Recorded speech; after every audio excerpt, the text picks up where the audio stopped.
El señor Neistat, por favor, si se puede acercar. Allí está, en una silla. Aquí, mirado.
Bueno, ¿qué tal? Buenas noches. Hemos conocido recién a Ernesto Neistat. Ernesto Neistat nos va a ayudar con cualquier dificultad que tenga Jean en pasar al castellano alguna palabra. Por esa razón que es un especialista del árabe.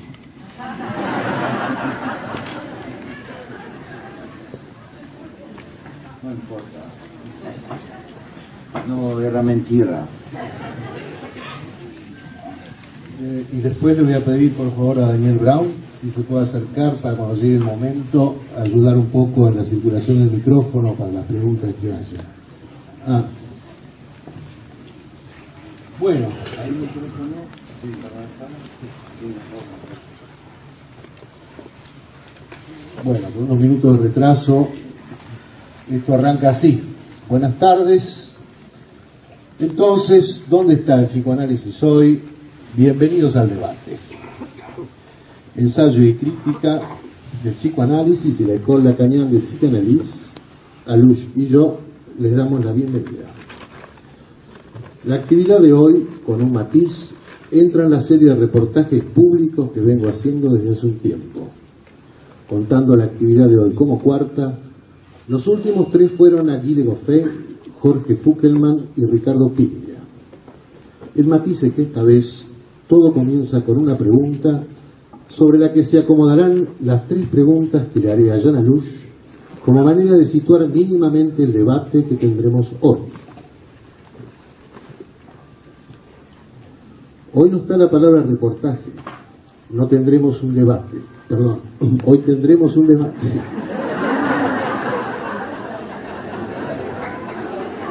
Vamos por él, vamos que podemos. Como no trabajo solo, las preguntas las he construido siempre en el doble cruce entre lo que Ensayo y Crítica viene trabajando con la lectura que hago de lo producido por nuestro invitado, poniendo Ensayo y Crítica a côté, al lado del invitado. Un debate obliga a cada quien a poner de sí. El poner de sí es una condición y por eso está en la obertura de los escritos de Lacan. Este poner de sí es la razón por la cual sus escritos comenzarán rompiendo la cronología y subrayemos la palabra rompiendo. Hay estrechas relaciones entre poner de sí y la discontinuidad.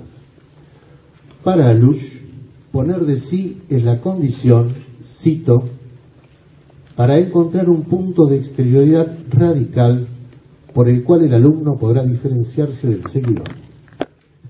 El seguidor construye un Lacan eterno y continuo, donde no cuenta ni la discontinuidad ni la caducidad. Todo se eterniza. Nada en Lacan caduca. Y el psicoanálisis se hace sistema, o sea, el privilegio del simbólico no ha caído. Son pocos, dice Alush, los que han dado muestras de que el psicoanálisis no es un sistema.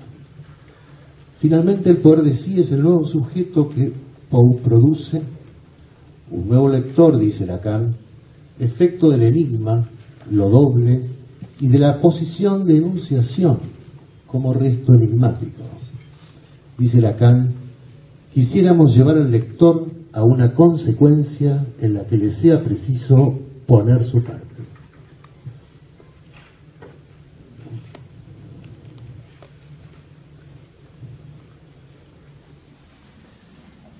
El campo situado por el eje acto-equívoco es hoy el lugar donde ensayo y crítica ha decidido situarse. Este eje se sitúa al lado de dos consignas lanzadas por Alush. Contra la eternidad es una, y romperse contra el paretre y las bebus es la segunda. No es tanto una consigna, ¿eh? Yo digo una consigna. Sí.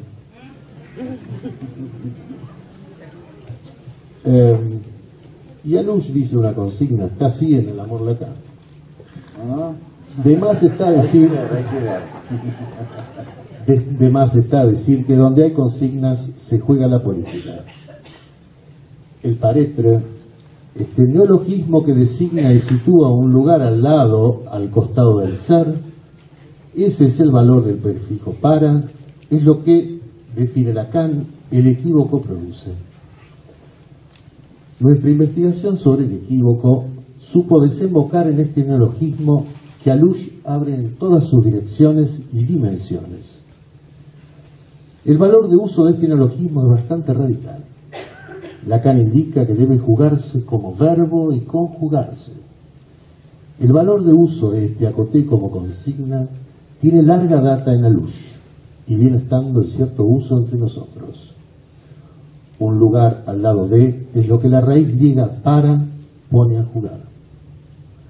Romperse con y contra las bebus como consigna en su variedad lleva consigo al acto y al equívoco, al paretre y al parletre. Se trata de un ejercicio, aclara Alush. El paretre es una toma de distancia en relación al ser. El parletre marca al ser al anclarlo en la palabra, impidiéndole jugar el papel que tiene en la ontología. La puesta en continuidad acto-equívoco es condición, sabemos, para que haya caída. Alush, con la ayuda de Gilles Goffet, desgrana esta palabra hasta volverla intraducible. Para que haya caída, para que haya desser del analista, dice Alush, el neologismo desêtre dice el estatuto óntico de este objeto. Está vigente para Alush la proposición. La paz, dice, es una bonita palabra, destacando todo lo feminizada que ella está, que ella es, efecto perdido que se pierde al traducirla. El desser será una pieza que no caduca. La relación acto-equívoco está hecha de términos. La relación acto-equívoco está hecha de términos que se pueden distinguir, pero no se pueden separar. Este eje es el de una confluencia, Foucault-Lacan, desatendida según Alush. Una confluencia en dos puntos, a propósito del concepto de subjetivación. Porque está en juego el poder, cito Alush, la filosofía antigua no es simplemente logos, es también ergon, la acción, cada vez. Es una cita de Foucault. Sí, tomada por que tú tomas. Sí, sí. Entonces la filosofía antigua no es simplemente logos, es también ergon, la acción cada vez. Bien entendido, dice Alush, el psicoanálisis es también logos y ergon. Brevemente, la caducidad toca al ser como eterno y en su trascendencia. La caducidad, logos y ergon, es olvido y desaparición. Y es aquí que Alush pronuncia su consigna contra la eternidad. Digo yo, cada vez que está la palabra contra, escucho una consigna. El registro de la desaparición es aquel del acto. El registro de la desaparición es aquel del acto, dice Alush. Exige que el analista ceda en ser alguien y que pueda consumirse. La pregunta, dice, es cómo un analista puede devenir no importa quién. La desaparición, dice, es a la vez una aspiración y una tarea, una manera no de morir, sino de vivir, conforme al concepto de subjetivación, o sea, un acontecimiento en su radical exterioridad, exterior al ser. Dos ejemplos en Alush de esta caducidad y ahora junto al enigma, y por fuera del psicoanálisis como sistema. El primero, Alush se pregunta cómo saber que a la topología Lacan la daba por adquirida definitivamente. Y el segundo ejemplo, cito, cada desaparición singular deja sin respuesta la difícil cuestión de su extraña comunidad. Muerto Lacan, somos esa extraña y difícil comunidad. Una manera de vivir. La palabra vida, vivir, bios y zoe, la biopolítica, nos llevará hacia la primera pregunta. Jean, Agamben ubica, ubica otra desatendida y curiosa confluencia. Eso dice que tanto Foucault como Deleuze, el último escrito de cada uno, es un ajuste hecho sobre esta palabra, la palabra vida. Foucault escribe la vida, dos puntos, la experiencia y la ciencia. Y Deleuze, la inmanencia, dos puntos, una vida, puntos suspensivos. Esto lo escribe Agamben en un texto que se llama La inmanencia absoluta, lo que se opone a toda trascendencia. Foucault terminará por ver que hay un error en la definición de vida como conjunto de las funciones que se resisten a la muerte. Queda Villat. En última instancia, escribe Foucault, la vida es aquello que es capaz de error. Capaz de error. ¿Sí? Hace que el hombre termine siendo un ser vivo que nunca encuentra su lugar. Un ser vivo condenado a errar y a equivocarse. El conocimiento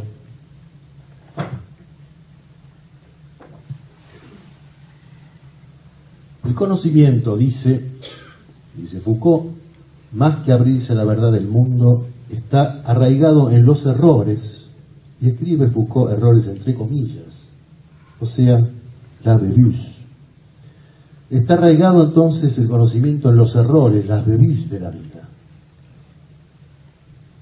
Este punto de equivocación y error, logos y ergón, es el punto por donde, dice Agamben, se abre la cantera biopolítica.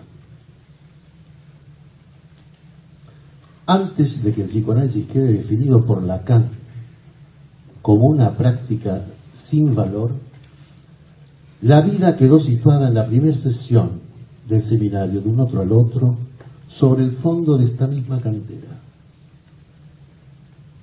La vida, dice Lacan, en su totalidad, se reduce ella misma a un elemento de valor. Rara manera, dice, de inaugurar el mercado del goce en el discurso. Sobre esta misma cantera, Alush escribe que, más que a su deseo, el analista se dirige a la libertad del analizante. Entonces, si el amor apunta al sujeto, al ser, a la eternidad y a la trascendencia, si una de las piezas del amor Lacan en su variedad es aquel romperse contra las bebus, los errores, contra el paretre y el parletre, es en los destinos del amor de transferencia, el transamor lo llaman a Alush. El transamor acompasando transferencia, transliteración y trans como sexo. Entonces es en los destinos del amor de transferencia entre el alguien que el analista debe ceder y aquello contra lo cual el analizante deberá romperse, ¿está jugada tanto la vida como el psicoanálisis hoy? ¿Tengo que responder?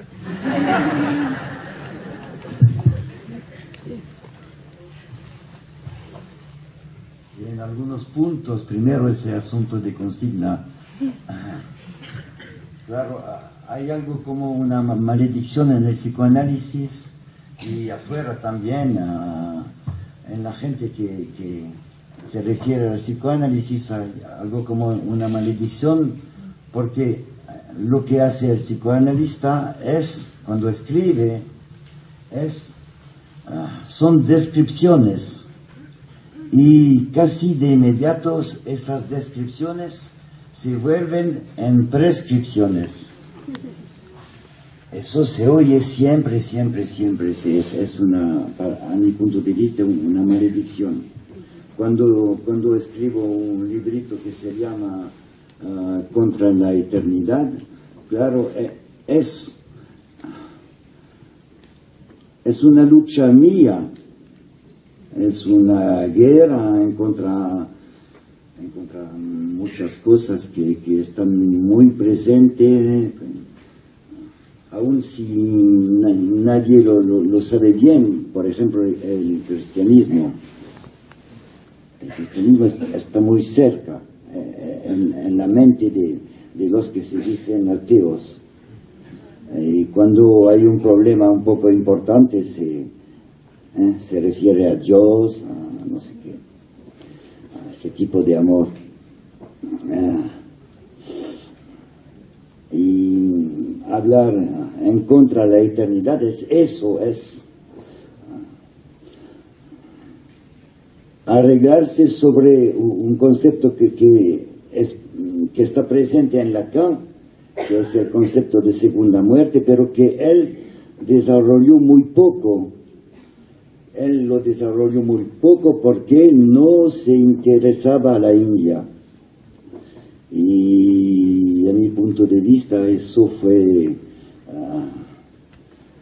algo que tuvo consecuencias importantes de esa manera de no interesarse a la espiritualidad de India. Tampoco no se interesó a Nietzsche, Freud muy poco, y por ejemplo en Lacan se interesa mucho en Hegel y poco en Nietzsche, porque hay todo hay un aspecto de situación en Francia en los años 30, cuando Kojève enseñaba a Hegel. Se hablaba en esos tiempos se hablaba de Hegel y no de Nietzsche. Después se habló de Heidegger, pero tampoco Nietzsche llegó una segunda vez en Francia más tarde.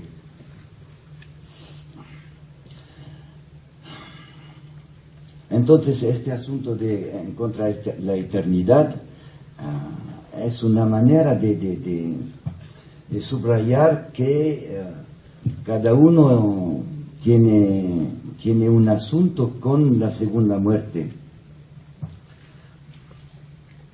Quiere decir la desaparición de toda huella, se dice por decir traza, huella, de lo que ha sido su vida.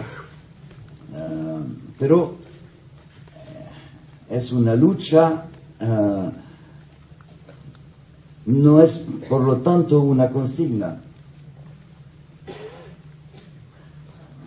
Quiere decir que no quiero constituir una armada conmigo para luchar contra la eternidad. Sería demasiado. Pero vos, sin embargo, subrayás en cierto momento en Lacan, justamente cuando citás el momento en el que Lacan usa el romperse. Sí. Y ahí decís, y acá efectuada la consigna. Sí, sí, claro. También en Lacan hay cosas que se pueden leer como consignas. Y hay consignas explícitamente, algunas.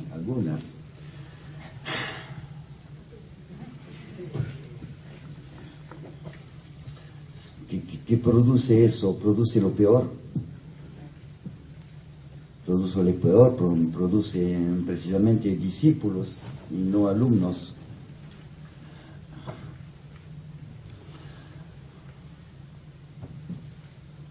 Alors,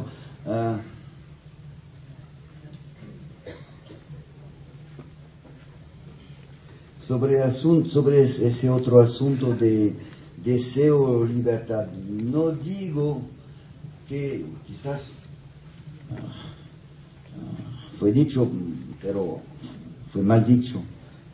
No digo que la libertad de fulano es más importante desde el punto de vista del analista que el deseo. No digo eso, digo algo menos importante en cierto sentido, en otro sentido más importante. Lo que digo es eso, que en la práctica analítica, cuando el analista se encuentra con una decisión que tiene que tomar, una decisión, puede ser algo muy simple, el pago de una sesión fallida o no sé qué, cambiar una fecha o no sé qué tipo de decisión. Yo digo que cuando el analista tiene que tomar ese tipo de decisión, que se presenta muchas veces en sí o no, si él piensa en el deseo, eso no le ayuda de ninguna manera. Pero si se arregla en lo que él piensa que pudiera ser la libertad del analizante, con esa manera de plantear el problema se encuentra una solución. Entonces, no es el asunto no es que la libertad es más importante que el deseo, o el deseo más importante que la libertad. Digo que del punto de vista de la práctica analítica, ese criterio de la libertad es más pertinente, permite tomar decisiones, que el deseo es algo tan, no sé dónde está. Entonces no se puede decidir nada si se arregla en el deseo, y se puede decidir algo si se arregla en la libertad del otro. Eso no es solamente un asunto de psicoanálisis, es también un asunto de vida cotidiana con fulano. También aquí en la vida cotidiana tomamos decisiones, y por ejemplo con los chicos es muy importante. Ustedes no encontrarán ningún problema con los chicos si piensan que de lo que se trata es de la libertad de los chicos. Y de otra manera sí. ¿Está bien?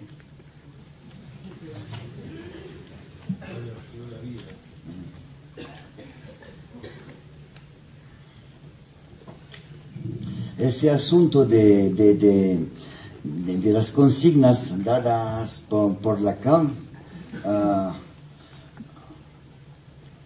yo veo en esas consignas una posición de él que hasta ahora no se percibe bien. Cuando él hizo su seminario, precisamente hay que escoger entre los dos términos. Cuando él hizo su seminario en la École Normale Supérieure en París, los alumnos de esta escuela, la gente que está ahora, que tiene ahora bastante poder cultural en Francia, hablo de Badiou, de Milner, de Bernard-Henri Lévy, de Miller, de algunos, de otro Lévy también, que fueron también militantes políticos de extrema izquierda, maoísta. Esa gente decidió que lo que hacía Lacan, lo que proponía Lacan era una enseñanza. Fueron ellos que introdujeron ese término de enseñanza, pero era en un momento en donde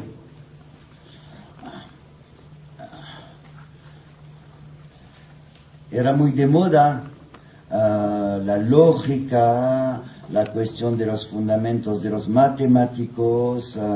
Estábamos en Francia traduciendo a Frege, y entonces esa nominación de enseñanza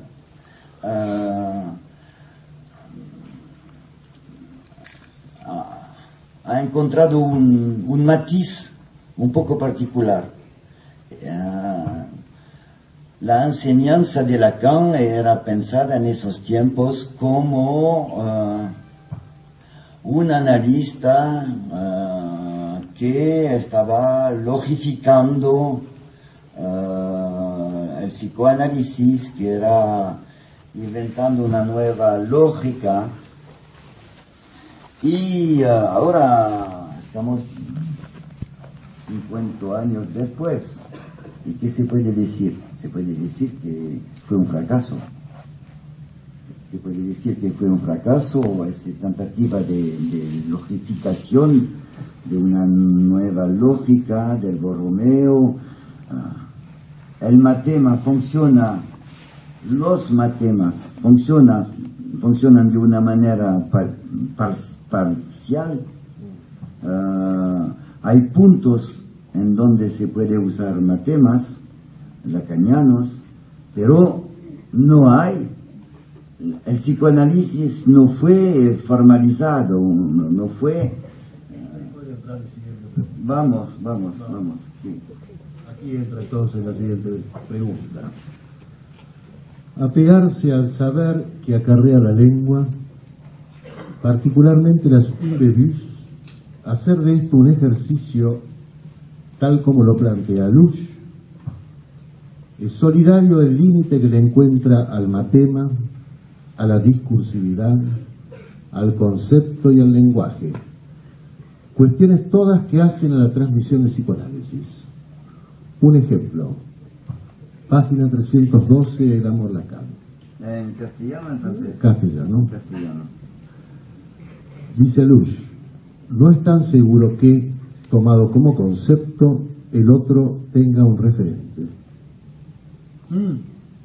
Sí, seguro que no. Sí. Y dice en otro lugar, creí durante un tiempo que enseñanza quería decir pura y simplemente matema. El final de partida analítico dice, no se traduce en términos lógicos. Efecto del enigma de lo noble, agregamos. Veamos entonces las consecuencias que saca. Desde el momento clave en el que el S2 deja de ser segundo para pasar a valer como doble, y en el que el S1 es el lugar donde el amor apunta al ser, es el lenguaje como tal lo que impone el ser y no el lenguaje filosófico, dice Lusch. Veamos ahora a Lusch citando a Lacan y metiéndose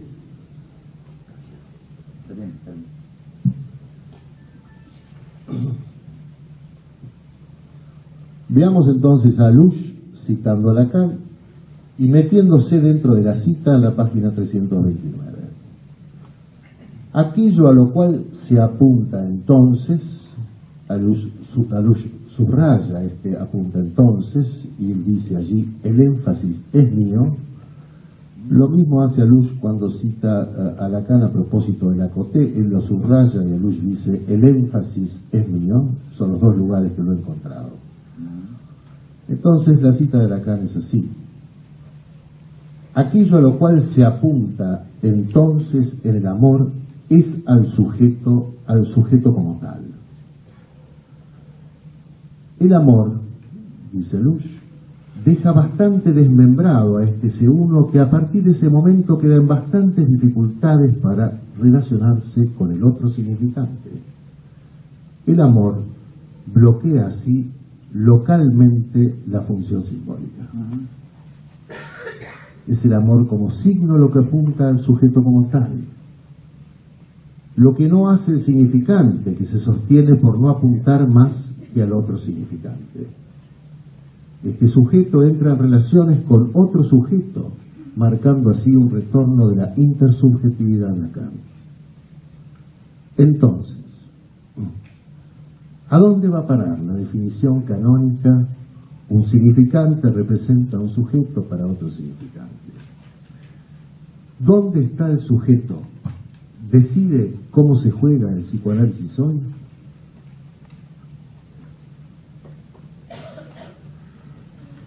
Precisamente no existe la fórmula un significante representa el sujeto para otro significante. No existe. ¿Por qué no existe?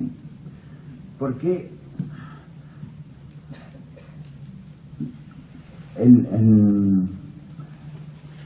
el sentido de cada uno de los términos de esa fórmula, de las letras, cambió durante los 30 o más años de comentarios que hizo Lacan de esa fórmula. Y usted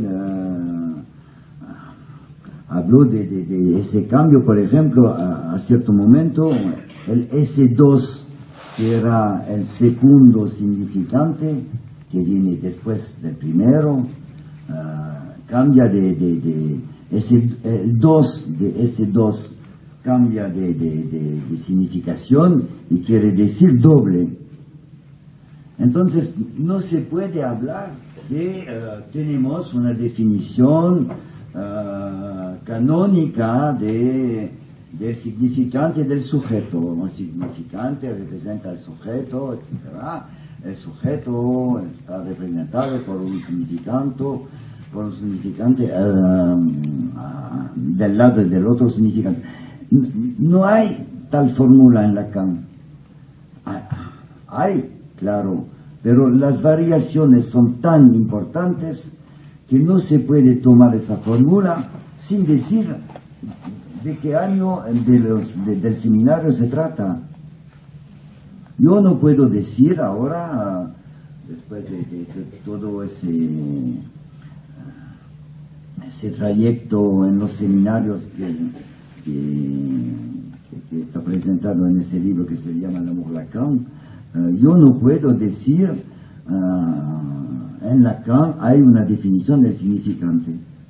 Ahora, eso para mí se acabó. Ya lo sabía más o menos, pero 7 años de trabajo en los seminarios, seminarios aquí en México, en otros lugares, en París, todo eso cambió para mí bastante bien. Precisamente esa imagen de un Lacan que se consagraba a una lógica del psicoanálisis. Si esa lógica existía, precisamente no tendríamos que ver todas esas ambigüedades, todos esos cambios. Esos cambios son la prueba muy clara que en Lacan no hay una sola definición. Y usted hablaba del gran otro. Por supuesto, después de muchas definiciones del otro, de algunos trabajos de formalización del otro, ¿qué concluye Lacan? Lacan concluye, mire, ese otro existe porque yo lo estoy diciendo. Basta. ¿Qué quiere decir eso? Quiere decir que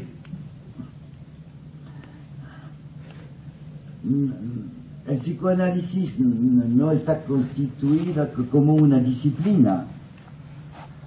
Necesitamos leer a Freud, necesitamos leer a Lacan. ¿Por qué esos apellidos son tan importantes?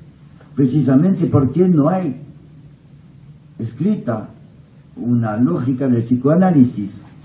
Por esa razón tenemos que ver lo que Lacan dijo en tal año, etcétera, etcétera. Freud también, lo mismo, y algunos otros. Si el otro no tiene valor, sino porque Lacan lo dijo así. Mire, esta palabra de un tipo, yo puedo decir otra cosa, cada uno de ustedes puede decir otra cosa, no vale más que la palabra de un tipo. Es mucho la palabra de fulano, pero es mucho y también es poco. Y tenemos que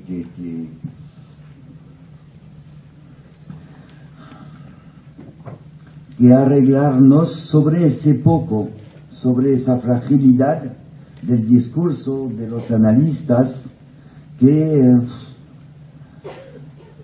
son discursos de gente que trataban de conceptualizar, de formalizar un poco las cosas, pero que el éxito no fue a la cita.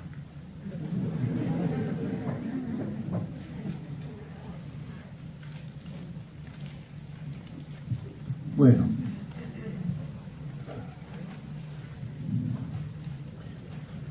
vamos entonces con la última pregunta, luego de lo cual sí va a empezar el debate. Bebus, equívoco y método. En el amor, Lacan, Alush revisita su libro Freud y después Lacan para hacer una precisión de lectura que toca justo en una cuestión de método. Antes señala que Lacan, en lugar de comprometerse en su programa sobre el amor, lo que sería hacer sistema, podemos decir, opta más bien por revisitar los tópicos más definidos sobre el amor para en cada ocasión, en cada caso, también podemos decir, marcar una distancia, un paso al costado, un para, bosquejando así en forma indirecta el lugar, sino el tenor del nuevo amor. La indicación de lectura dice que Freud y después Lacan debe ser leído no como que Freud supera a Lacan, sino que está al lado. Este paso al costado como método desafina las relaciones entre el paretre y el parecer, la apariencia. Parecer, que deberíamos en castellano escribir con S y no con C, igual que conocer. Lacan era un dandy, dice Alush, en tanto realizaba una práctica ostensible del paretre. Este paso al costado vacía un saber sabido. El vaciamiento y entonces un agujero. Cito en la página 15 de Freud y después Lacan. Dice Alush, dicho con más rigor, en el análisis basta que un saber sea producido para que por ese hecho mismo se encuentre marcado con el no es eso, nombre del objeto A.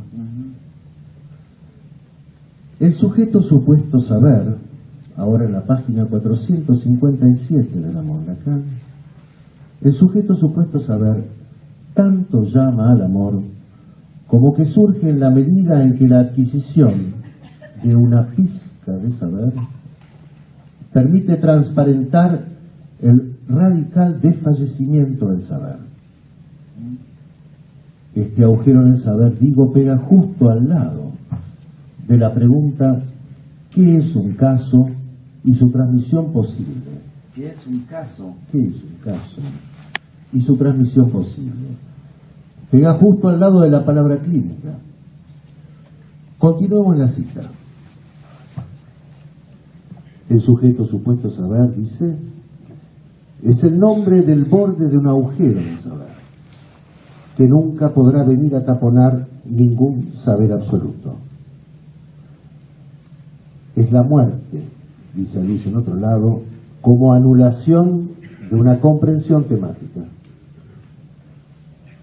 Entonces, este paso al costado del amor que vacía, este desfallecimiento, esta muerte, este agujero y este método, el rehusamiento de la eternidad, ¿permitirían ajustar tanto la pregunta ¿qué es un caso? Como la palabra clínica?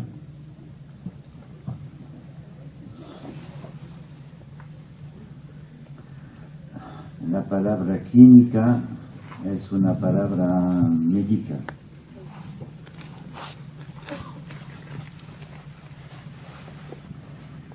Freud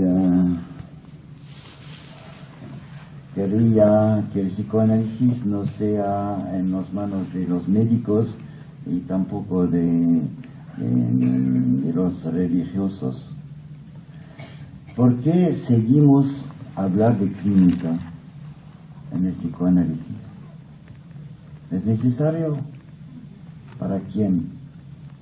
¿Es necesario? ¿Sirve para el analizante? ¿Sirve para acoger lo que dice el analizante y lo que él hace? ¿Hablar de clínica? No, yo no lo creo. No lo creo. La mayoría de los lacanianos, de los grandes grupos lacanianos importantes en Francia, y ahora son mundiales, internacionales,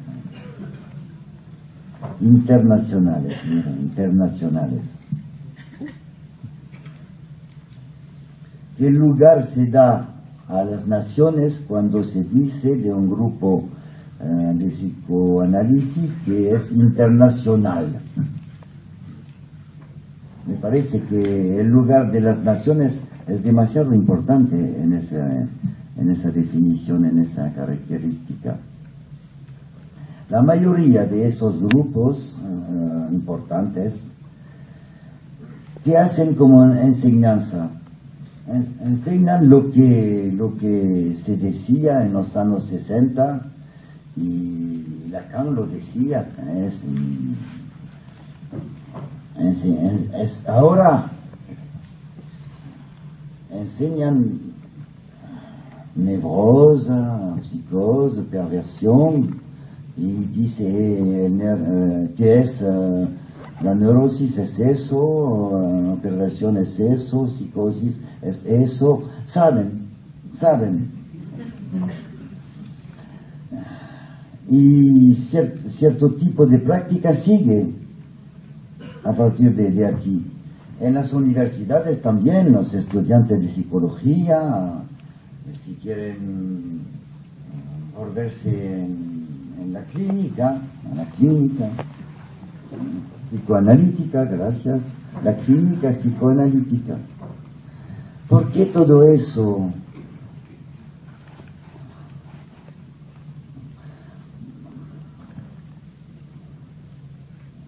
El corte con la medicina ahora no se efectuó.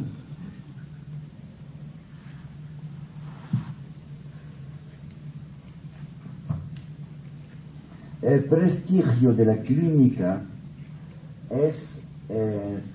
equivale al prestigio del poder militar. Punto. Yo tengo amigos en Francia. Sonó a militar. Sonó a militar. Pero dijo médico.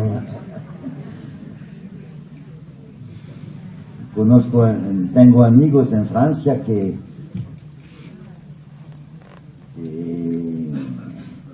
han han estudiado filosofía, literatura, y que tienen una fascinación increíble para los psiquiatras. Y es una fascinación para un poder supuesto de los psiquiatras, porque el poder de la psiquiatría que es hoy es diferente de lo que se trataba cuando se hablaba de, ¿cómo dice? Degenerescencia, degeneración, gracias. No me parece.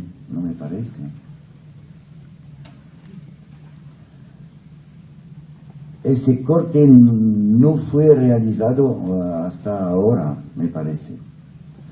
Todavía no. Todavía no. ¿Quién son los psicoanalistas? Son médicos, son psicólogos, lo mismo. Médicos, psicólogos, lo mismo. El mismo tipo de pensamiento. ¿Y cómo salir de eso?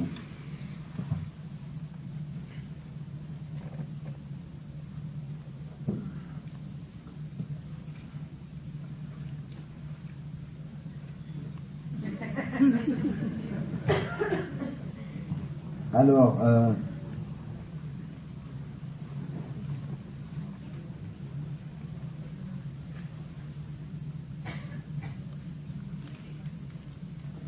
l'une des vues tampoco no puede ser la palabra exquisita, la palabra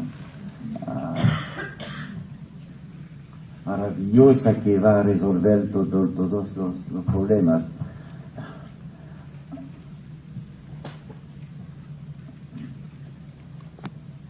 El problema es, creo, que el problema que siempre se presenta sin solución es la transferencia.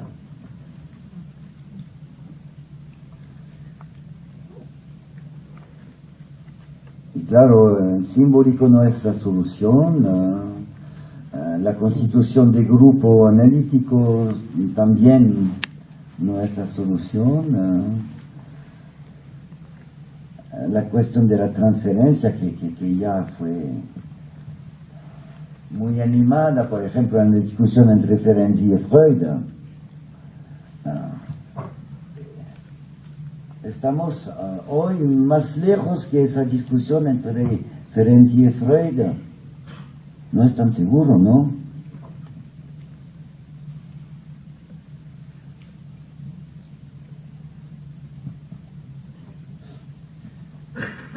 La primera pregunta que te había hecho, te preguntaba si en los destinos del amor y transferencia podríamos pensar que se juega el psicoanálisis hoy. Sí. En este libro yo hago el amor Lacan, yo hago el amor Lacan. Yo hago algo. Hay una cosa de la cual se habla de una manera de vez en cuando demasiado conceptual, es el tipo de ¿cómo decirlo? Finalmente yo digo amor, pero diciendo qué sentido estoy dando a esa palabra. ¿Qué tipo de amor el psicoanalista da a los analizantes?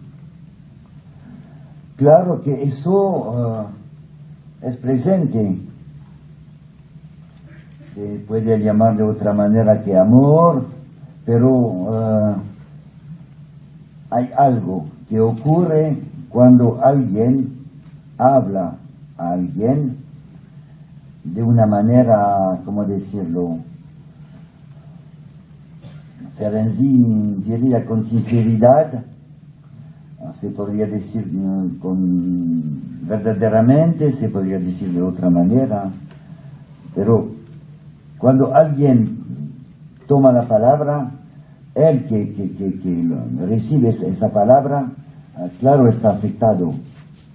Está afectado y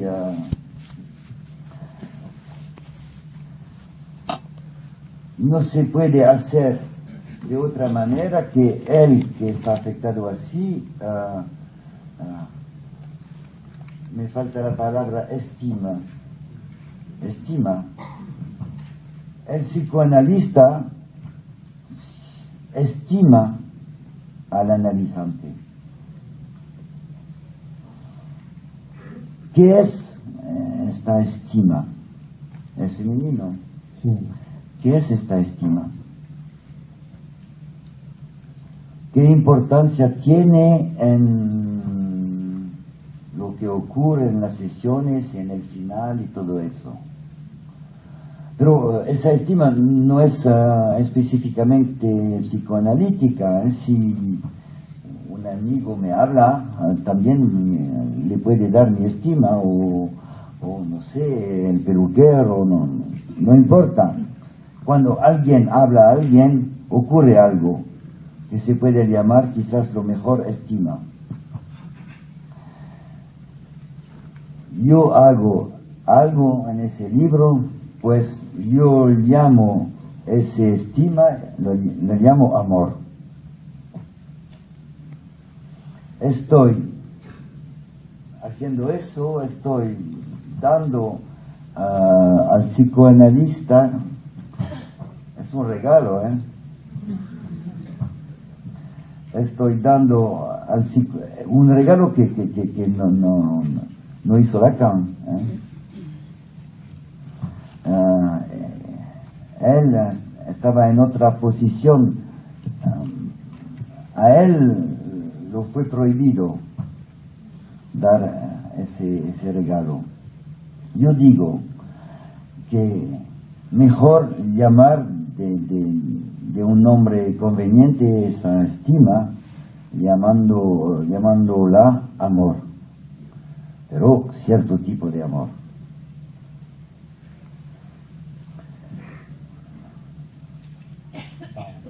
Sí, vamos entonces a las preguntas. El micrófono inalámbrico, ¿quién lo tiene? Bueno, un segundito. No. Vamos a ver, ¿quién va a dar vueltas con el micrófono en la mano? Bueno, ¿no prende el micrófono? No prende el micrófono inalámbrico. Le estoy avisando a la cabina, estoy dirigiendo a la cabina. A ver ahora. Encendelo, Hay uno aquí. Pero, bueno, Hugo Gordó va a hacer la primera pregunta. Vayan levantando la mano. ¿Anda el micrófono inalámbrico? No, solo era para recordar que en la plaqueta de fundación de la escuela estaba la palabra estima. ¿Te acordás? Acercate, por favor.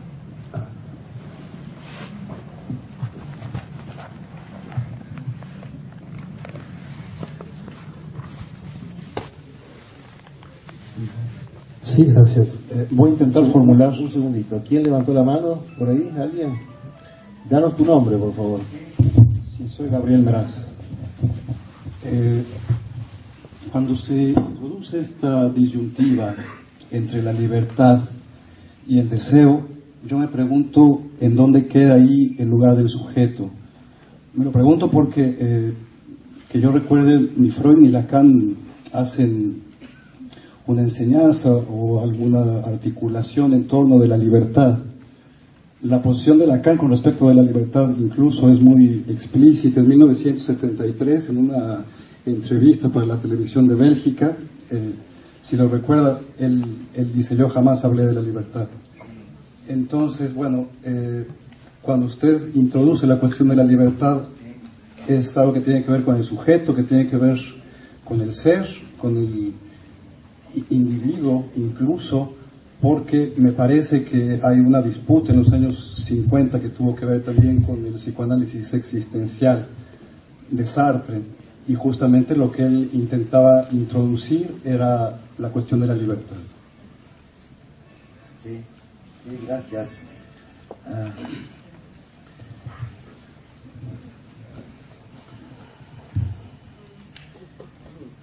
En esos tiempos también alguien que habló de la libertad era el psiquiatra Henriet, que tenía una definición de la locura como falta de libertad. Lacan, claro, no agradecía a Henriet esa fórmula.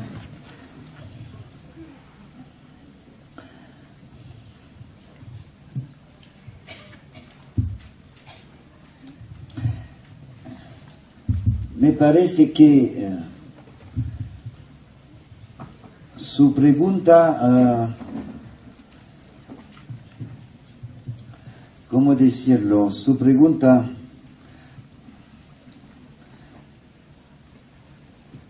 no hay que planteársela. Es decir que... Disculpa.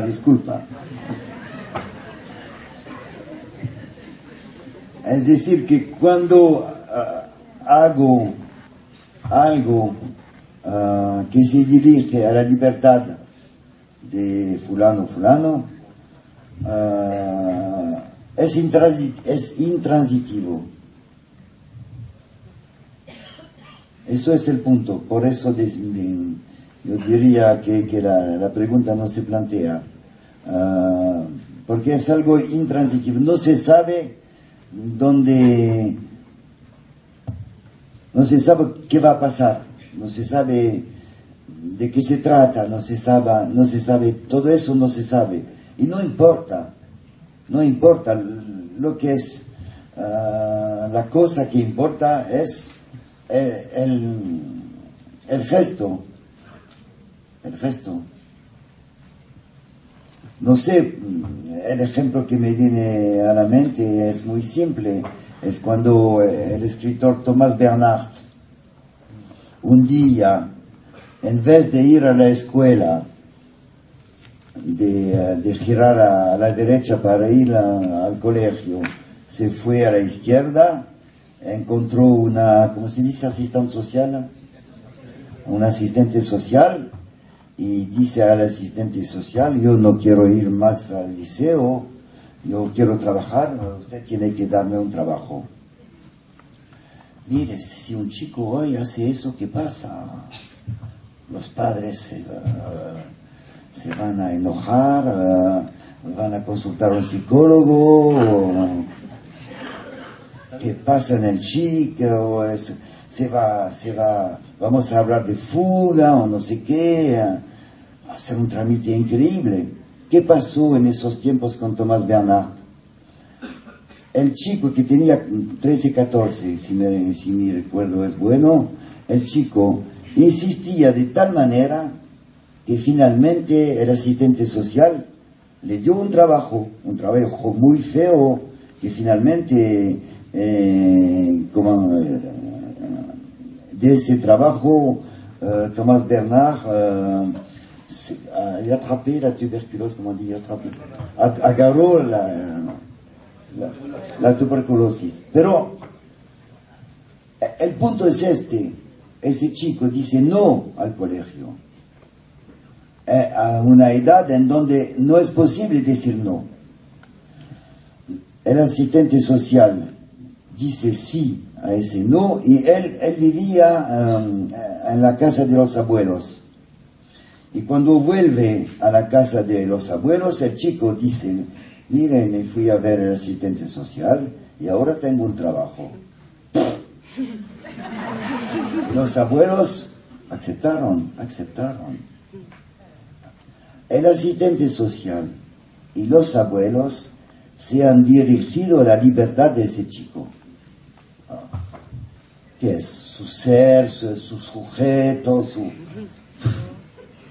no es el problema, ¿no? ¿No le parece?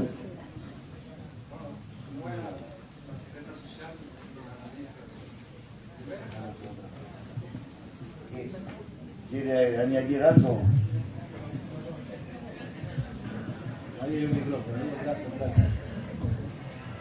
Bueno, es que su respuesta me confirma un poco más mi sospecha del principio. No sé si está introduciendo un sesgo fenomenológico, un costado fenomenológico en lo que plantea, ¿no? Y eso me resuena más con esta polémica de los años 50 con la cuestión del psicoanálisis existencial de Sartre, ¿no?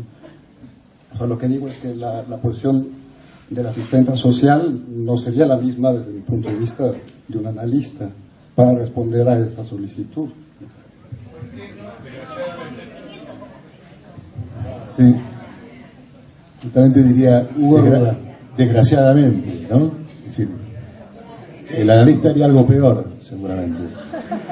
Porque me pareció escuchar varias veces que insistías en, bueno, no es la solución, respecto de muchas cosas, ¿no? Por ejemplo, la Proust, bueno, no es la solución para todos los problemas.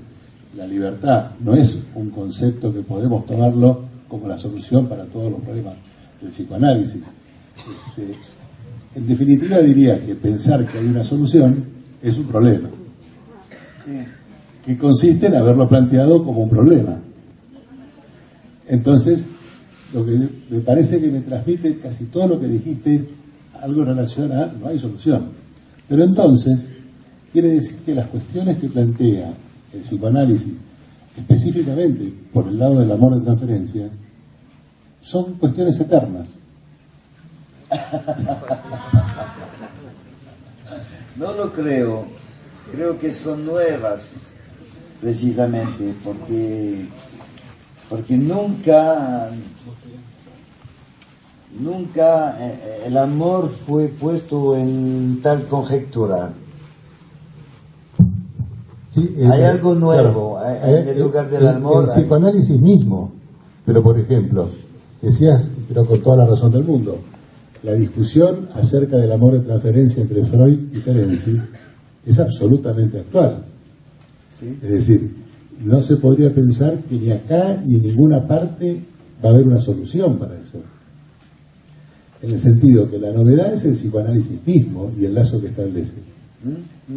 Ahora, todo lo demás dentro del psicoanálisis, encontrar la solución en los matemas, en los nudos, en la logización, en fin, casi como si fuera una consigna para enmudecer, diría, sería que fuera posible, yo diría así, si el psicoanálisis nos enseña algo, es que no hay solución, de modo tal que tenemos que seguir hablando, de modo tal que tenemos que seguir amando sin solución. En ese aspecto, decía, algo de la eternidad está tocado. En ese aspecto. Sí. Es demasiado universal la proposición, no hay solución. Hay soluciones. Hay soluciones. Hay cosas que cambian. Hay soluciones, pero no hay la solución. Se podría decir así. Yo en la misma vía pensaba que pensar en una solución que sería algo del orden de lo necesario, ¿no? Que sería necesario que hubiera una solución. En realidad, si hay algo que no hay para el psicoanálisis, es algo necesario y que encima sea una solución. Excede absolutamente al psicoanálisis.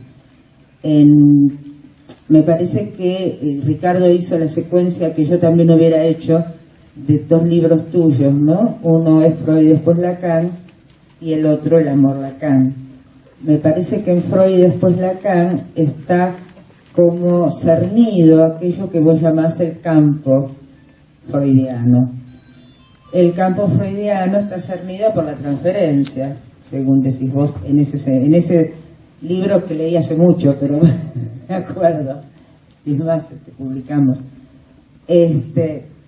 Ahora, yo lo que me pregunto es, respecto de vos, autor,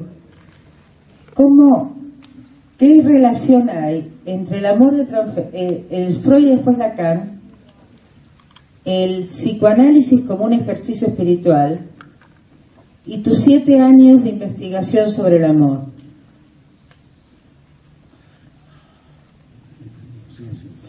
Sí, es algo bastante simple. Cuando he hablado por primera vez del psicoanálisis como ejercicio espiritual,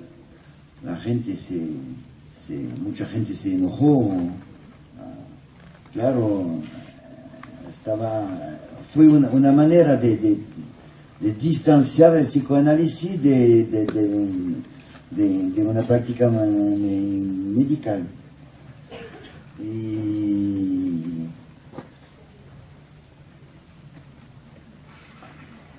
incluso algunos amigos me escribían que me estaba equivocando, que no, que es esa espiritualidad, vamos a caer en el catolicismo, no sé qué. Hubo todo un lío así después de ese libro, Ejercicio Espiritual, y el libro El Amor Acá es mi respuesta. No se puede pensar todos los problemas que yo no estoy inventando, que están en Lacan. Cito Lacan mucho. Todos esos problemas planteados en Lacan, por Lacan, no pueden existir en la dimensión psicológica. El único registro donde puede situar eso es la espiritualidad. Hubo en Francia, eso es un poco conocido, hubo en Francia dos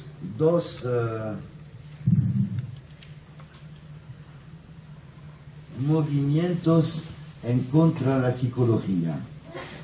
El primer movimiento, quizás el más conocido, fue del lado de los epistemólogos.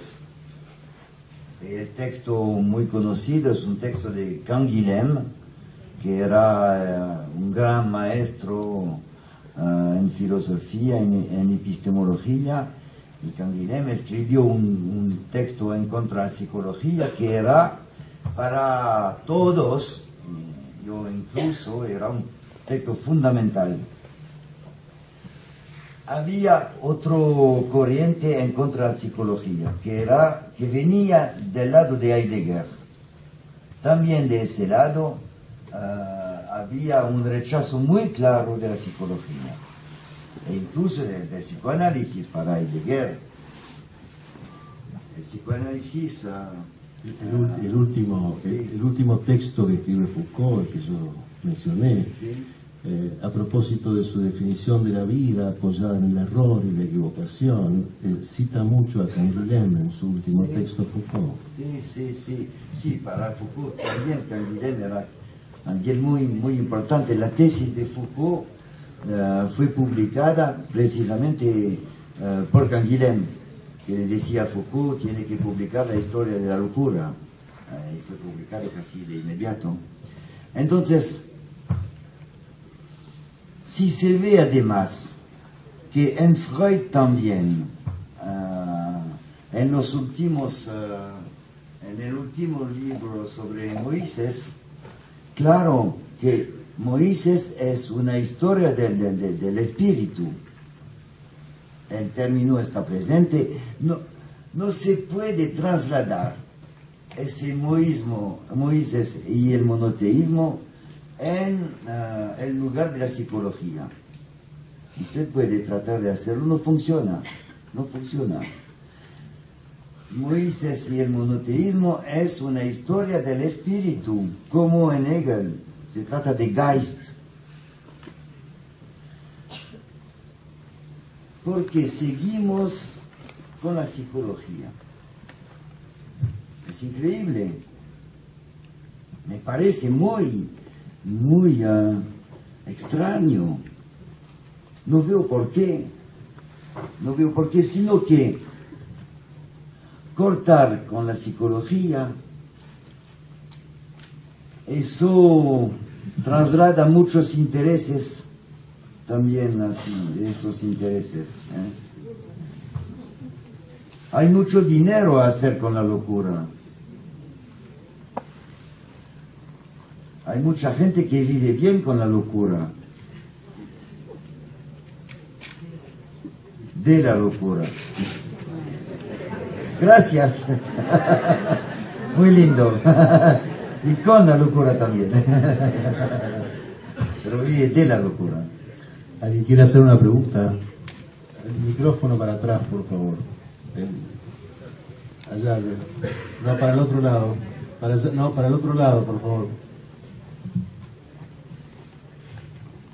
Sí, yo quería volver un poco sobre la primera pregunta que le había hecho Ricardo y esta cuestión de romperse contra el ser. De romperse. Contra el paretre, contra el ser. Sí. Recuerdo que en su seminario usted no le había dado valor tal vez de consigna, pero sí de preposición, diciendo que tenía valor de preposición, incluso como la de octubre del 67. Y señalaba esto de romperse, el analista como rompiéndose los cuernos contra el paretre, contra el ser, y que esto tenía que ser cada vez, ¿no? ¿No le parece que ahí se introduce un modo también de pensar la vida en esto de contra la eternidad, contra la ontología, contra el ser?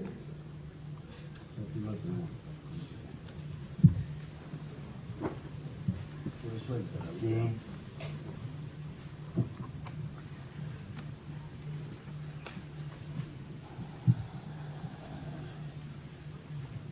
El domingo pasado Guy Le Goffet me contó un chiste con Lacan, que no está en mi libro sobre les bons mots, pero que merecería estar inscrito en ese libro. Era temprano en la mañana, Lacan recibía gente y no sé, a las 9:30, 10, llega su secretaria y le dice, mire doctor, tiene que ponerse una ropa ¿cómo se dice? Una ropa como para salir. Por él recibía los primeros analizantes en robe de chambre, como dice. Robe de chambre. ¿Se entiende? Robe de chambre.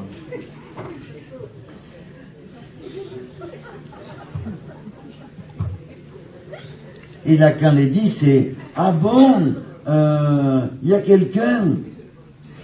Lacan dice, bien, hay alguien. Quiere decir que durante las 3 primeras horas de su trabajo no había nadie. Eso es el parecer. No es subirse en una cena para juzgar un papel. No, es otra cosa. Él lo hacía de esa manera, como sin hacerlo, en cierto sentido.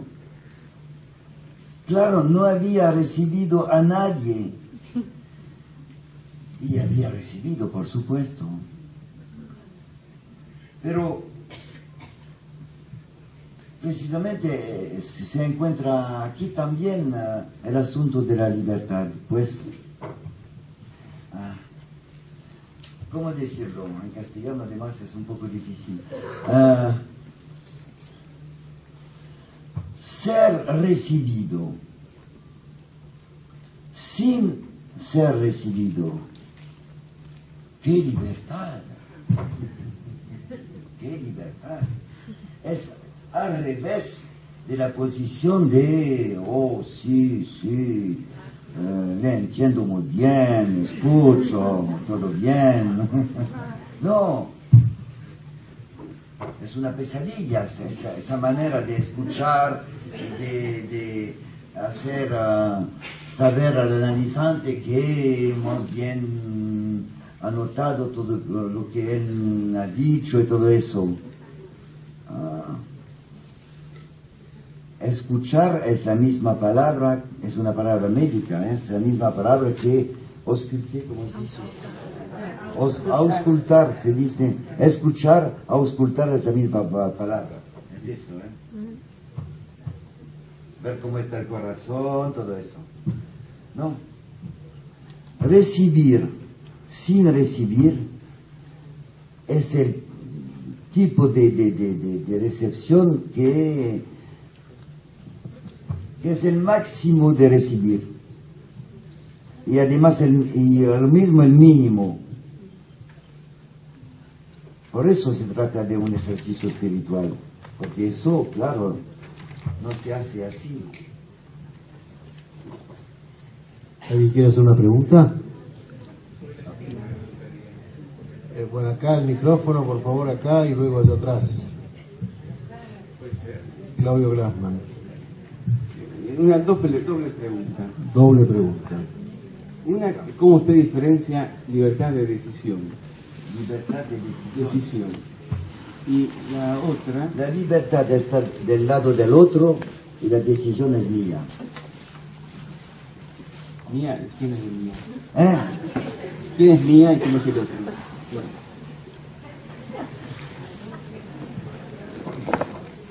¿Quién de cada lado? ¿Quién? ¿Sí? La libertad del otro, la decisión mía. ¿Mía quién? ¿Quién es el otro y quién es mía? Digo, ¿en cada lado quién está? ¿El sujeto, el otro? En términos así más psicoanalíticos.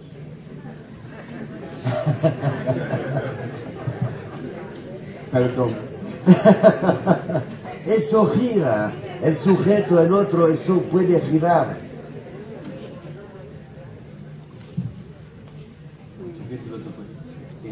En el lazo Por transferencial. ejemplo, en el caso de Thomas Bernhard, Sí. se puede también decir que el asistente social se mostraba libre, él o ella, se mostraba libre también, libre frente a lo que debe hacer un asistente social. La libertad era también la libertad del asistente social y también la libertad del chico, ¿no? No veo Y el otro puede ser de un lado o de otro. Sí. Si un día él va hacia la derecha o no a la izquierda, parece un ejemplo de la psicología cotidiana, ¿no? Un día él fue para el otro lado. Eso no es una decisión. ¿Dónde está el inconsciente en eso? El deseo, ¿no hay algo de deseo jugado hacia ese otro lado? ¿Por qué no leerlo de esa manera? Digo, esa es una. La otra es lo que usted hablaba de la estima. Lo que usted hablaba sobre la estima Sí. como posición analista respecto de este cierto amor distinto del amor de transferencia, entiendo. Supongo que no habrá reciprocidad de amores, es otra cosa la estima, ¿no? Cuando usted dice no vino nadie, Lacan no recibió a nadie, los 3 primeros que estuvieron no estuvieron. ¿Y la estima dónde estaba? No se enojen. Le pregunto a Lush, ¿dónde está la estima en esa recepción donde no llegó nadie?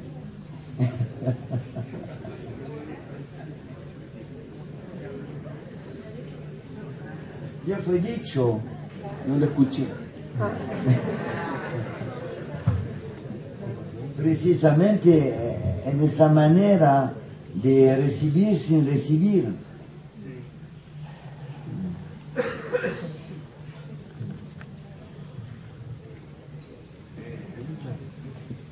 Es sutil la diferencia entre estima y desestima. Y Desestimación, que es un término freudiano. Les digo que hay un término freudiano sobre la desestimación. ¿Así? Sí. ¿A dónde? Donde en El hombre de los lobos, por ejemplo, la desestimación de la castración. Cercano. Es una traducción castellana, desestimación. Me resonó por la estima y la desestimación como un casi modo de rechazo, la desestimación en castellano. Es un problema, me parece a mí que es un problema Armó el debate. en castellano sobre un término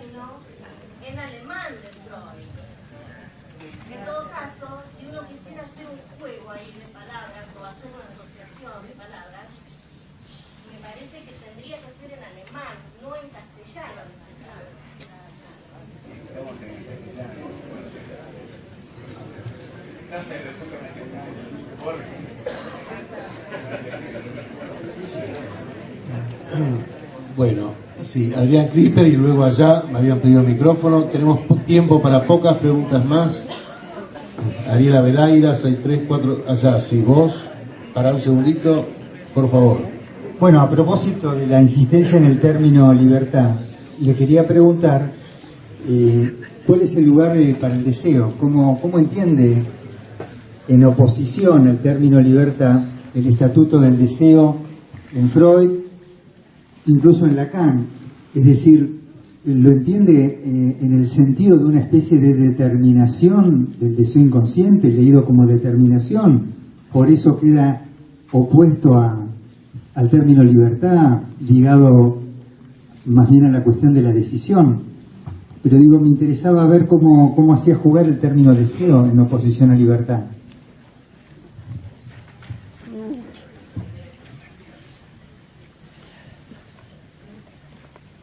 El deseo de Thomas Bernhard era de poder escribir lo que él escribió sobre el nazismo de sus de los austriacos. El deseo era escribir lo que él escribió sobre el fundamento nazi de la población de la cual él pertenecía. Pero eso pasaba por el rechazo del liceo.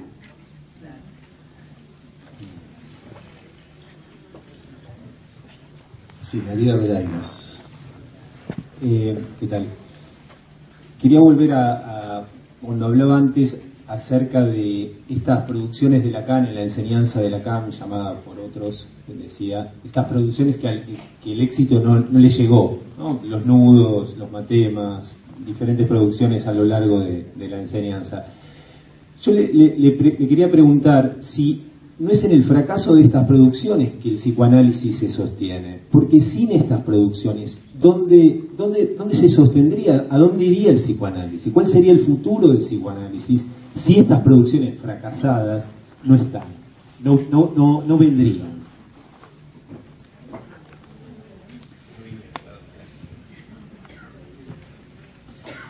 El futuro del psicoanálisis no me interesa, no me importa. Lo que me importa es el presente. El futuro, cuando alguien me habla del futuro, siempre estoy muy así. Mire, ¿cuántas personas murieron pensando al futuro? Los revolucionarios, los nazis, el futuro. Es una esperanza muy matadora, ¿se dice matadora? Sí. Matadora. El futuro es algo que mata. A ver, por allá habían pedido el micrófono. ¿Quién había pedido el micrófono? Allí, por favor. Espera. No.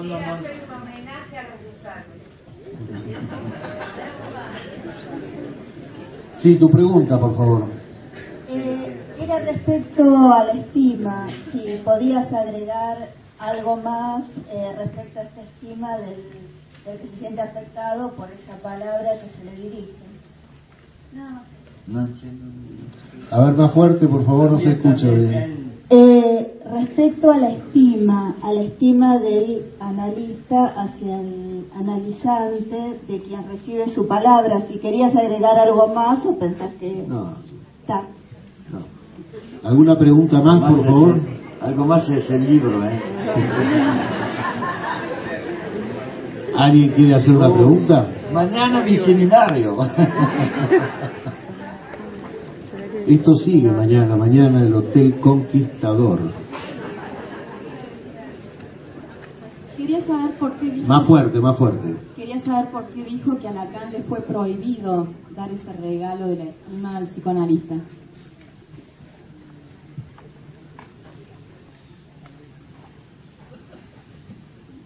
Lacan tenía sus espacios de prohibición de la palabra.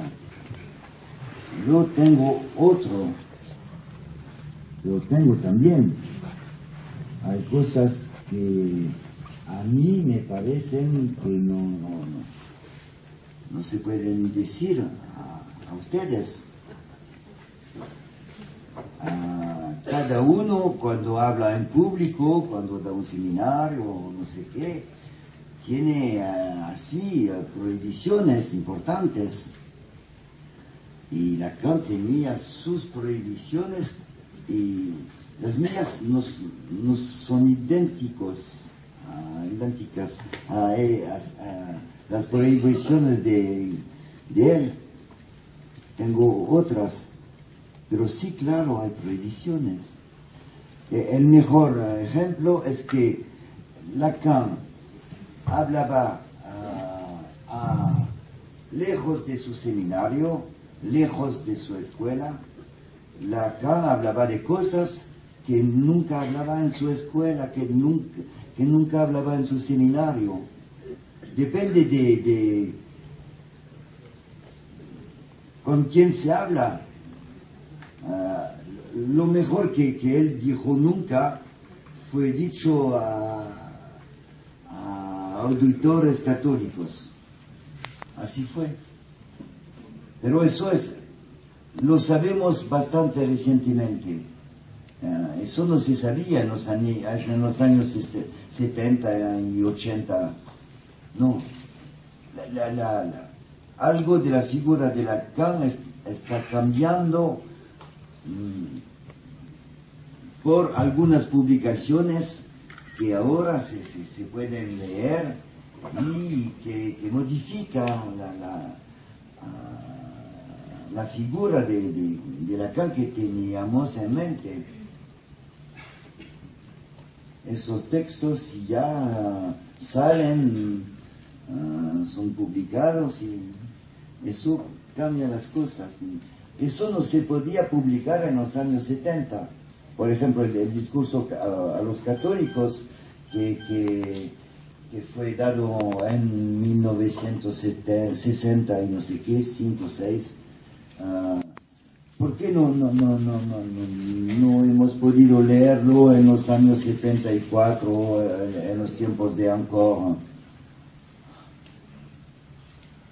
Si ese texto había circulado en el momento de Encore no hubiera sido el mismo seminario que ahora leemos.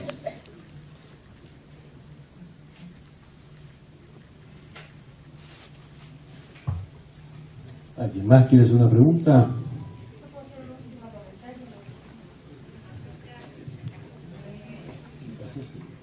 Ahí tienes el micrófono.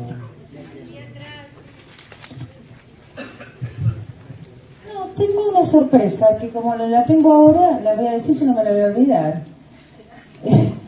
Y es esta reacción que provocó la palabra libertad.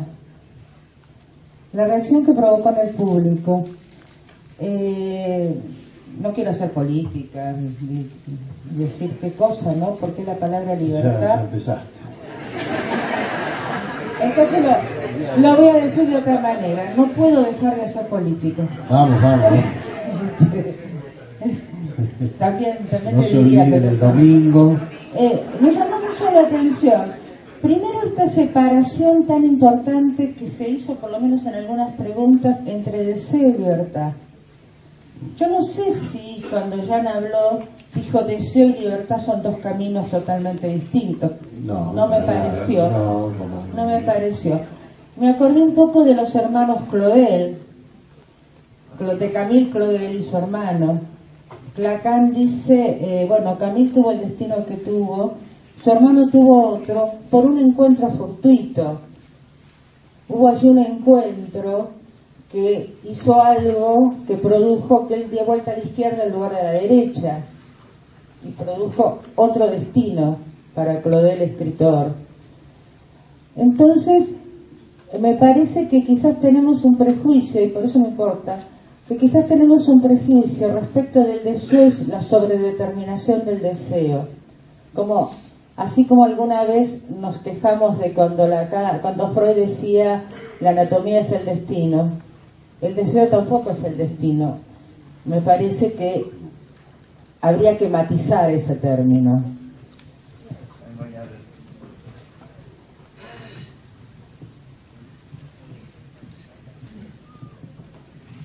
Mi respuesta a usted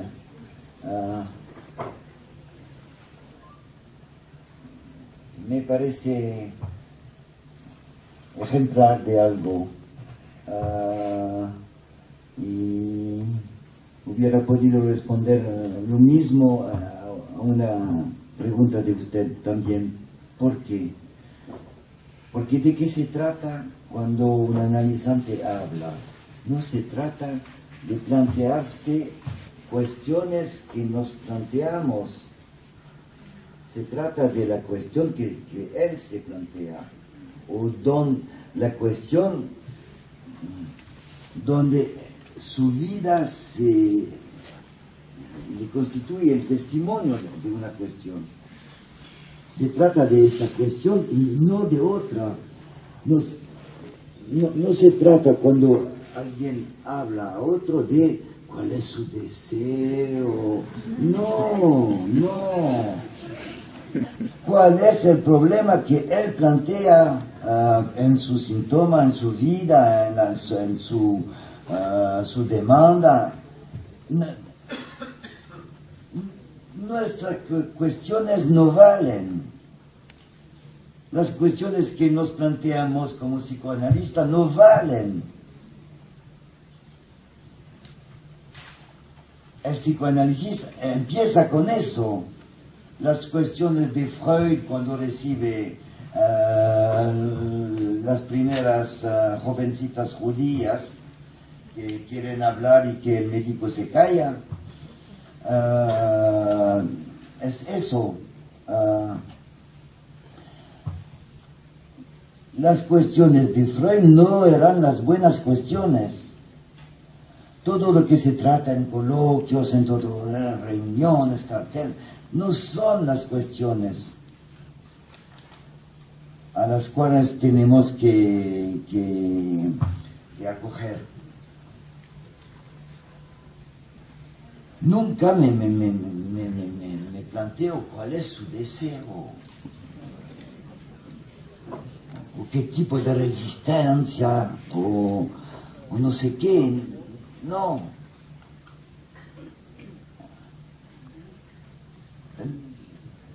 Nuestras cuestiones hablan de nosotros, no de los analizantes. Muy poco de los analizantes, creo. Bueno, esta charla es muy agradable. Yo los invitaría a todos a mi casa a tomar una copa y seguir charlando, pero son muchos, así que vamos a dejar aquí en nombre del Ensayo y Crítica y la École Académique de Psicoanálisis. Muchas gracias.